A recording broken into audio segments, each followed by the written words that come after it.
Praise the lord. ప్రభువైన యేసుక్రీస్తు నామములో ఈ ఉదయకాలమందు మీ అందరికీ కూడా శుభములు తెలియజేస్తూ ఉన్నాను. దేవుడు మన చుట్టూ ఏ విధంగా తన కంచి వేస్తాడు అనేది మనం మాట్లాడుతూ వస్తున్నాం. దేవుడు చేసే కార్యాలు కంటికి కనబడవు, కానీ ఆయన భద్రత ఇస్తాడు. ఆయన ఎలా భద్రత ఇస్తాడో అది మన కంటికి కనబడదు. ఈరోజు నీ ప్రక్కన ఆయన తన దూతలు ఉంచాడు. వాడు నీకు కనబడకపోవచ్చు, కానీ దేవుడు నిన్ను కాయడానికి. బైబిల్ గ్రంథంలో 34వ కీర్తన 7వ వచనంలో, యెహోవా యందు భయభక్తులు గల వారి చుట్టూ ఆయన దూత కావలి ఉండి వారిని రక్షించును అని దావీదు భక్తుడు గానం చేస్తూ ఉన్నాడు. ఇది యెహోవా యందు భయభక్తులు గల వారికి పరిమితమైన విషయం. యెహోవా యందు భయభక్తు లేని వారికి ఇది వర్తించదు. దేవుని యందు ఎవరైతే భయభక్తులుగా ఉంటారో వాళ్ళ చుట్టూ దేవుడు తన దూతలను ఉంచుతాడు. ప్రియ దేవుని బిడ్డలారా, అమెరికా దేశంలో అంతర్యుద్ధం అంటే లోపల తెల్ల జాతి నల్ల జాతి అనే యుద్ధం జరుగుతున్నప్పుడు అమెరికా ప్రెసిడెంట్ అప్పుడు అబ్రహాం లింకన్ చాలా కలవరానికి గురయ్యాడు. దేశం ఏమైపోద్దో అన్నట్లుగా. ఆయన ఎక్కువగానట ఈ అధ్యాయాన్ని తరచూ చదువుతూ ఉండేవాడని చాలామంది చెబుతారు. ఆయన పొడవైన వేళ్ళు ఈ అధ్యాయాన్ని స్మరిస్తూ ఉండేవాడని తెలుస్తుంది. ఆయన ఆఫీసులో ఒక బైబిల్ ఉండేదట. ఆ బైబిల్ అంతటిలో ఈ అధ్యాయమే, అంటే కీర్తన గ్రంథం 34వ అధ్యాయమే ఎక్కువగా మాసినట్లు, నలిగినట్లు, ఎక్కువగా వాడిన ఛాయలు కనిపిస్తూ ఉంటాయట. అబ్రహాం లింకన్కే కాదు, చాలా మందికి ఈ అధ్యాయము చాలా ఇష్టమైన అధ్యాయం. దానికి కారణం మన ప్రియమైన దేవుడు వేస్తున్న కంచె. ఆయన పిల్లలకు చేయబడి ఆయన సిద్ధపరిచిన వాగ్దానము ఇందులో ముద్రించబడింది. తన పిల్లల చుట్టూరా ఆయన తన దూతలను కాపుదలుగా ఉంచాడు.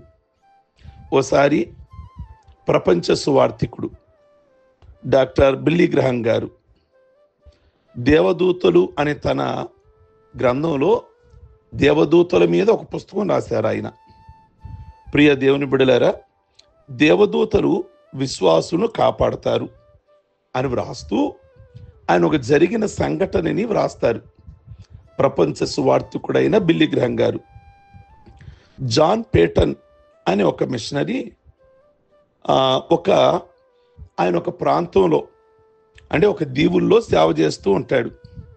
అయితే ఒక రాత్రి హెడ్సన్ అనే దీవుల్లో ఆయన ఉన్నప్పుడు ఆయన ఒక అడవులలో, అదొక ద్వీపం, ఆటవికులు అంటే ఆ గిరిజనులు వాళ్ళు ఈ మిషనరీ ఇంటిని, అంటే మిషనరీ అంటే దేవుని సేవ కొరకై ఆ అడవికి లేదా ఆ ప్రాంతానికి పంపబడిన వాడు ఆ ప్రాంతంలో సేవ చేస్తూ ఉన్నాడు.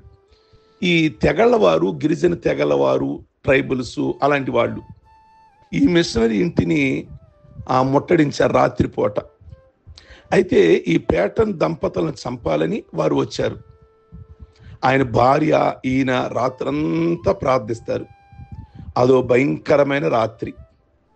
అక్కడ వీళ్ళకి భాష, వాళ్ళ భాష వీళ్ళకి రాదు, వీళ్ళ భాష వాళ్ళకి రాదు. వాళ్ళు మృగాల్లాగా ఉంటారు, ఆటవికులు. మమ్మల్ని కాపాడు అంటూ దేవునికి వారు మొరపెడుతూ వచ్చారు. తెల్లవారింది. వచ్చిన వారందరూ జారుకున్నారు. అక్కడ ఒక్కళ్ళ లేరు. దేవుడు అనుగ్రహించిన సంరక్షణకు ఈ భార్యాభర్తలు ఇద్దరు సేవకులు దేవునికి కృతజ్ఞతలు తెలియజేస్తారు. ఓ సంవత్సరం ఇలాగే దొర్లిపోయింది. అయితే ఆటవిక జాతిలో, ఆ అడవిలో ఒక నాయకుడు యేసుక్రీస్తుని నమ్ముకున్నాడు. ఈ సేవకుడి దగ్గరికి వచ్చాడు పేటన్. అతను పోయిన లాస్ట్ ఇయర్ మా ఇంటిని తగలబెడదామని, మమ్మల్ని చంపేద్దామని మా భార్య భర్తల్ని వచ్చావు కదా, నువ్వు ఎలా మారావు అని అడిగితే అతను చెప్తాడు, మరి మమ్మల్ని చంపడానికి వచ్చావు కదా, ఆ రాత్రి చంపకుండా మా ఇల్లు తగలబెట్టకుండా ఎందుకు వెళ్ళిపోయావు అని ఈ సేవకుడు పేటన్ అడుగుతాడు. అందుకు నాయకుడు చెప్తాడు, ఆ రాత్రి మీ దగ్గర ఉన్నది ఎవరు? మా దగ్గర ఎవరూ లేరే, నేను నా భార్య ఉన్నాము అంతే అంటాడు. ఆ సేవకుడిని అంటాడు కదా అతను, అలా కాదు, చాలా మంది సైనికులు ఉన్నట్లుగా మేము చూచాము. వాళ్ళ దుస్తులు ప్రకాశవంతంగా ఉన్నాయి, వాళ్ళ చేతుల్లో ఖడ్గాలున్నాయి, వాళ్ళు మీ ఇంటి చుట్టూ పర్యవేక్షిస్తూ ఉన్నారు.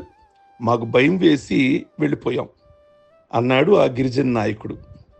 దేవుడు తన దూతలను పంపాడని ఈ సేవకుడికి అర్థమైంది. ఈ విషయం ఆ నాయకుడు కూడా ఒప్పుకున్నాడు. నిజమే, ప్రమాదాల మధ్యలో ఉన్న తన విశ్వాసుల్ని, తన బిడ్డల్ని కాపాడడానికి దేవుడు తన సైన్యాన్ని తప్పక పంపిస్తూ ఉంటాడు.